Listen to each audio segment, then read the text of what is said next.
Hoje é a história de agentes corretos que são perseguidos e até assassinados por uma minoria corrupta. Uma guerra secreta provocada por uma minoria de maus policiais envolvidos com o crime organizado está acontecendo nas ruas de São Paulo. O policial civil André de Souza era campeão mundial de levantamento de peso. Ele trabalhou em Santo André, no ABC Paulista, por 20 anos. Até que passou a investigar os assassinatos de 4 colegas de corporação.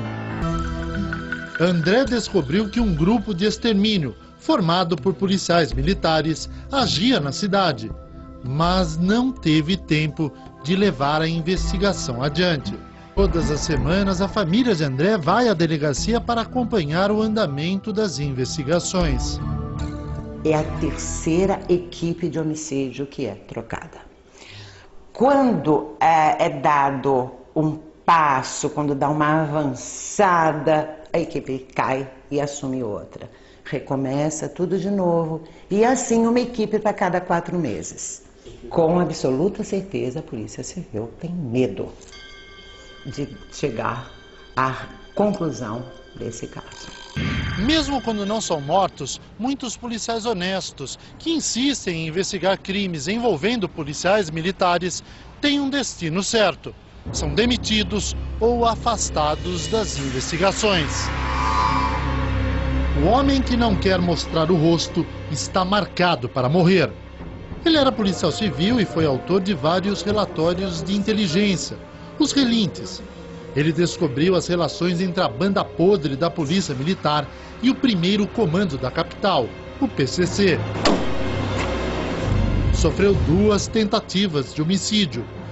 Uma delas logo após denunciar PMs criminosos em um batalhão. Acabou preso, votou por uma suspensão de 90 dias.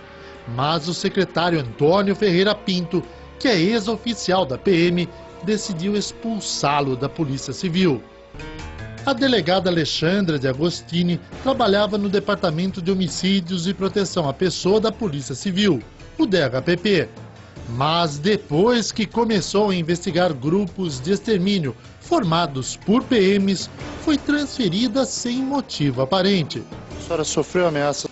Não, ameaças explícitas não, mas é um fato que eu não gostaria de estar falando publicamente sobre isso. Aqui está o assunto sobre o qual ela não quer falar. Este boletim de ocorrência mostra que ela e o chefe dos investigadores da equipe B-Leste do DHPP, Hélio Ramos de Araújo, foram ameaçados por policiais militares. Sem apoio, ela e o namorado Arnaldo Rossepian, que era o secretário adjunto de Segurança Pública e braço direito do secretário Ferreira Pinto, deixaram os cargos. Os maus policiais continuam trabalhando normalmente. Estes PMs, por exemplo, eram procurados por assassinato. E mesmo assim, se apresentavam diariamente nos batalhões para fazer patrulhamento. Ninguém teve coragem de prendê-los. Depois de 5 meses, conseguiram reverter a ordem de prisão. E continuam nas ruas. Um policial militar foi executado na porta de casa em São Paulo. Dias antes do crime, ele havia denunciado colegas envolvidos com o roubo de carga. O PM sofria ameaças dentro do quartel onde trabalhava. Hoje, a Assembleia Legislativa decidiu investigar o caso que envolve o crime organizado dentro da Polícia Paulista. Com tantas marcas O alvo dos 15 disparos era Júlio César Lima do Nascimento. O PM estava de folga e lavava o carro na porta de casa. Os assassinos passaram atirando de dentro de um carro.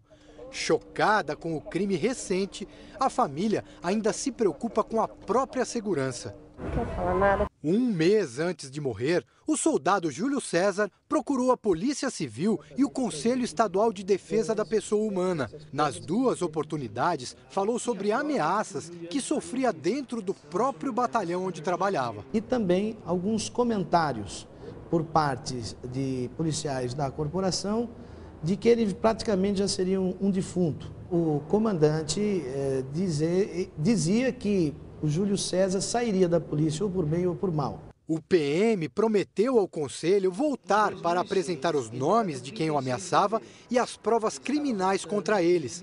Júlio César contou que as perseguições começaram assim que ele testemunhou um roubo de carga que terminou com a prisão de policiais que trabalhavam no mesmo batalhão dele. Na medida que você tem um policial que está denunciando a existência de ilicitudes e ele não tem a sua vida assegurada, a estrutura do sistema de segurança, para mim, está em xeque hoje.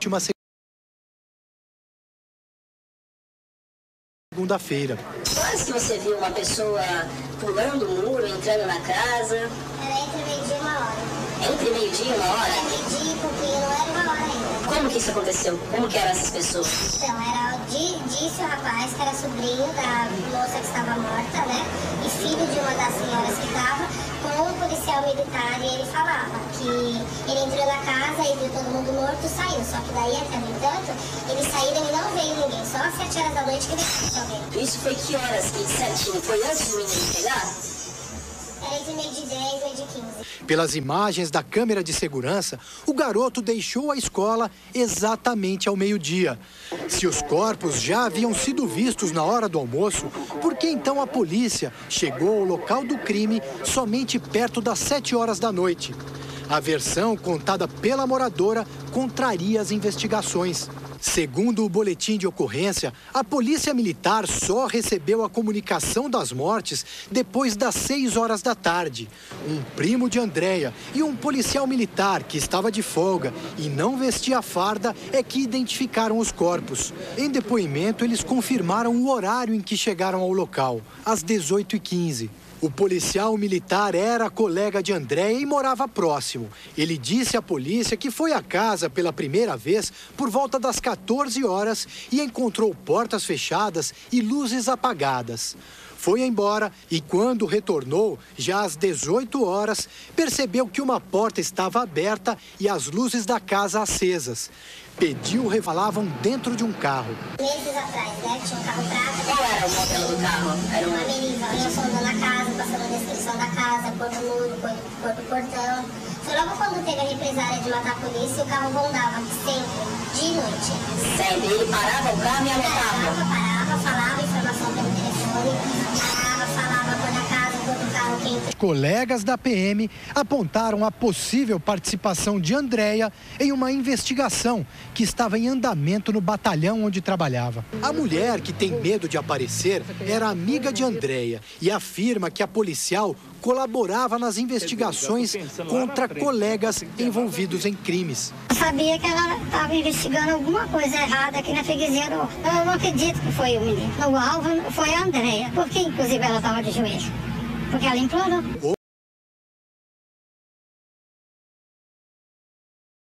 Ontem, o coronel Wagner Dimas, comandante do 18º Batalhão, onde a cabo Andréia trabalhava, revelou que policiais supostamente envolvidos em roubos a caixas eletrônicos estavam sob investigação. Ela não fez precisamente assim, ó, esse estão com problema. Mas, ao contexto do que nós estávamos levantando, ela confirmou alguns detalhes. Alguns policiais sabiam que ela tinha participado dessa investigação de alguma forma ou tinha denunciado. Um grupo restrito que fazia parte dessa investigação. A solução veio em pouco mais de 24 horas. Tudo muito estranho para quem conviveu por quase 30 anos com mortes e execuções. A dificuldade que teria uma única pessoa para fazer tiros precisos em uma casa, sair dessa casa, tiros precisos e que não tivesse qualquer esboço de reação das pessoas. Segundo o delegado do caso, não havia pólvora nas mãos do garoto. E o que significa a inscrição Abuso 157, raspada recentemente no portão da casa? No Código Penal, o artigo refere-se a roubo, mas para militares é violência contra superior. Seria apenas uma coincidência ou um recado? Isso aí não existe. O cara que tem 20 anos de polícia e não ia deixar ser atingido por uma criança, né? A Casa da Família. Que esse mesmo batalhão, no 18º, o comandante que veio para resolver essa questão de denúncias dentro do batalhão foi morto, né? Agora, Lombardi, o Marcelo Eduardo, de 13 anos, tinha um celular. Até agora o celular do menino não apareceu, que deveria ser uma peça importante nessa investigação, né? Um outro carro levar a criança embora. Quem é essa pessoa? Na nota, a escola declara que é incompreensível atribuir os assassinatos ao aluno pela personalidade que ele apresentava dentro da instituição de ensino. Para este jurista, a polícia se precipitou em divulgar tão rápido que o menino foi o responsável pelas mortes. É preciso fechar todas as hipóteses. Eu, como autoridade policial, se eu fosse, eu não descartaria investigar todas as pistas possíveis. Eu não descartaria. A Tchagiba disse que na casa não foram encontradas roupas com manchas de sangue. Nem a roupa que ele usou na escola, nem as roupas normais da casa. As únicas roupas com manchas de sangue são as roupas que ele vestia, a partir do instante em que ele teria dado o tiro, segundo a polícia, na própria cabeça. Você acha que uma criança mata 4 pessoas e vai ficar normal? Uma criança de 12 anos de idade não tem nem condições de fazer um negócio desse. Uns falaram que gostavam de mexer com arma, que gostavam. A criança não mexeu com nada disso. E se de repente a gente pega alguém pegou esse menino, levou, deixou o menino fora. Tem várias hipóteses que a gente tem que ficar pensando, né? Todos, a escola divulgou uma nota em que informa que ele estava matriculado aqui na Zona Norte de São Paulo desde 2006 aos 5 anos de idade. A primeira conversa entre a diretora e a mãe do adolescente foi marcante. A mãe disse que estava entregando a maior preciosidade da vida dela. Informou que o adolescente sofria de uma doença degenerativa e que poderia não sobreviver até os 18 anos de idade. Em nota, a direção da escola disse ainda que ele sempre foi uma criança normal, se dava bem com colegas, com funcionários, com os professores. E que na segunda-feira ele apresentou o comportamento de sempre. Participou das atividades, não sofreu nenhum tipo de alteração de humor e parecia alegre. Conversava com os colegas e com os professores. Esta é uma foto recente do menino, que tinha 1,52 m de altura e 50 quilos. Ele não tinha as chamadas crises respiratórias, que são comuns na doença, e ele atingiu esse início de segunda década de vida em condições excelentes de saúde. E ele era um menino muito educado, muito afetuoso, sorridente. O tio de Marcelo, irmão do pai dele, falou com exclusividade hoje à tarde ao Fantástico. Ele não quis mostrar o rosto. A família dele, para o Marcelinho, era tudo. Ele amava o pai dele, a mãe. O pai dele, para ele, era o herói. Ele é o super-herói dele. A avó ele amava muito, porque foi ela que criou ele, cuidou dele, porque os pais trabalhavam muito também. O senhor afirmaria que o Marcelinho matou o pai, a mãe, a avó e a tia? Todas as evidências levam a isso, todas, independente de lá. A arma que estava na mão dele, né? Que estava na mão esquerda dele, canhota. De acordo com o melhor amigo, Marcelo Pesseguini disse na segunda-feira que aquele seria o seu último dia na escola. Esse amigo contou que não deu importância porque Marcelo já havia falado isso outras vezes e revelado um desejo: ser matador de aluguel. Ao 12:05, Marcelo pegou carona nesse carro preto com o pai de um amigo. No caminho, pediu para parar em um outro carro levar a criança embora. Criança é pessoa. No carro da mãe, a polícia encontrou luvas de plástico. A carona... Segundo a polícia, o menino aprendeu a atirar com o pai e a dirigir com a mãe. É tudo mentira, meu irmão era uma pessoa muito coerente enquanto a isso. O menino nunca mostrou também interesse em nada disso, tanto a dirigir quanto a mexer com armas. Para mostrar como funciona essa arma, o Fantástico esteve hoje de manhã neste clube de tiro em Botucatu. Uma sequência rápida de disparos, um garoto de 13 anos com essa arma. Particularmente, até hoje eu não vi. O fato de manchas no corpo do sargento Luiz Pesseguini, os legistas estimam que o pai pode ter morrido até 10 horas antes do restante da família. Este psiquiatra forense do Hospital das Clínicas de São Paulo sugere muito cuidado nas investigações. É muito atípico e é muito estranho pelo fato de não ser comum uma criança matar a família toda e se matar na sequência. Independente de provas, independente de evidências de perícia, etc., já recomenda-se muita cautela, né? Porque é o raro do raro do raro. Personalidade do jovem. A rigor, você não pode afirmar que uma criança seja psicopata, porque a personalidade dela não está completamente formada ainda. Com o que a gente tem até hoje, O que dá para dizer é que é muita irresponsabilidade afirmar algum diagnóstico para esse menino nesse momento. Nas declarações à imprensa, o coronel Wagner Dimas havia dito que a Cabo Andréia tinha passado informações importantes sobre colegas policiais que participariam de um esquema de roubo a caixas eletrônicos, o que teria resultado, inclusive, no afastamento de alguns deles do batalhão. Mas no mesmo dia, em depoimento à corregedoria da PM, o coronel voltou atrás e deu outra versão para os fatos. A tragédia da família executada em São Paulo teve repercussão internacional. O jornal Daily Mail destacou que a PM de São Paulo é lembrada como uma das mais corruptas do mundo e que nos últimos anos se envolveu em diversos escândalos. Já o inglês The Telegraph ressaltou que a polícia descartou um ato de vingança de alguma facção criminosa contra o pai e a mãe do menino, ambos policiais. O que investiga o caso, Itagiba Franco, falou também que o menino era forte e tinha mais de 1,60 m de altura. Esta é uma foto recente do menino, que tinha 1,52 m de altura e 50 kg. Ele está um garoto forte hoje, alto. Eu estive com um PM agora, um policial militar, que esteve lá no local, que conhecia a família. Falou assim, olha, ele tinha quase mais de 1,60 m, entende? Garoto forte. E, inclusive, ela brincou, eu sempre trazia para ele, devido à doença, ovos de pata para ele ficar forte. Menino que poderia se enquadrar nisso? Não, absolutamente. Uma criança... ele era quietinho, bem comportado, muito educado, afetivo, estava sempre sorridente, sem nenhuma alteração de comportamento.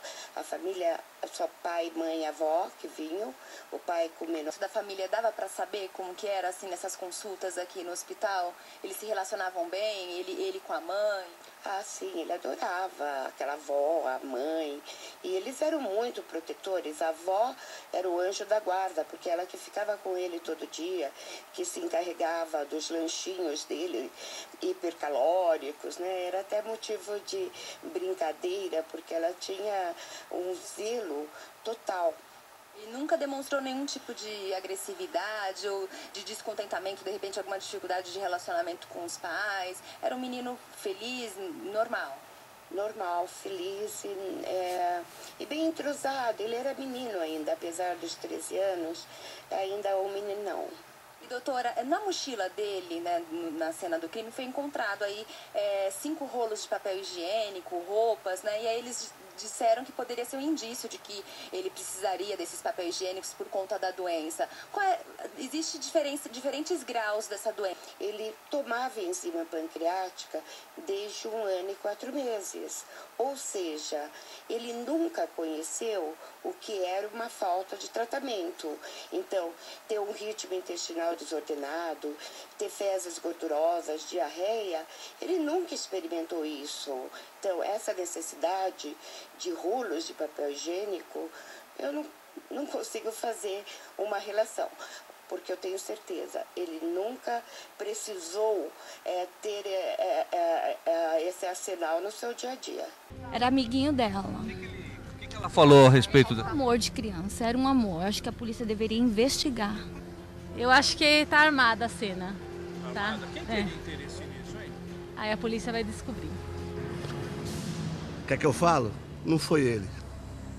Só isso, não foi ele. Gostaria de... É a foto da mãozinha, né? Uhum. Aqui eu tenho um ferimento pérforo cortante, recente. Tem recenticidade com o fato. Foi simultâneo. E também, na região palmar, na concavidade, eu encontro... Dá para ver, olha. Essa mudança de tonalidade, que é compatível, no meu entendimento, com lesão de defesa, porque o disparo da arma... Não é de segurar a arma com força? Ponto .40 não daria esta tonalidade tipo neste ferimento. Isso aqui não teria nada a ver com o manuseio de arma. Teria a ver até com a defesa, com a tentativa, já que ele era de se defender, de tentar segurar a arma, qualquer coisa assim. Então, é a mão de uma pessoa que tem lesão de defesa, que se defendeu de uma agressão, que tentou uma defesa. Foi encontrada apenas no indicador, poderia ter sido colocada por qualquer pessoa, porque livro de medicina legal e o braço direito, que nós observamos mesmo, não estaria fixado. Aqui. Pronto, aqui é que está Tá ótimo. Nós observamos o seguinte, o braço esquerdo que teria sido hipoteticamente utilizado para disparar não estaria com angulação de 90 graus e com a flexão, não é? Uma torção. Ele está uma torção, mesmo. É como se Ele tivesse tá até né? uma contenção. E à direita é impossível, impossível dele fazer essa manobra, não é? Não tem sentido, porque com o disparo, a impactação vai levar, e aqui a extensão. Ele vai ser jogado pelo impacto, pelos gases, pela força. E... A impressão que esse menino estava se defendendo do tiro mesmo, que ele estava numa situação de defesa realmente, tentando evitar que a bala pegasse a cabeça, é isso na verdade. Né? E a posição em que estava o banco, comparada com a altura do menino, parece que ele não conseguiria alcançar os pedais. O senhor ouviu falar disso? Eu vi, sim. O senhor ouviu isso realmente? Não teria condição de ter conduzido o carro até a escola pela distância do assento em relação aos pedais. Exatamente, se fosse ele mesmo.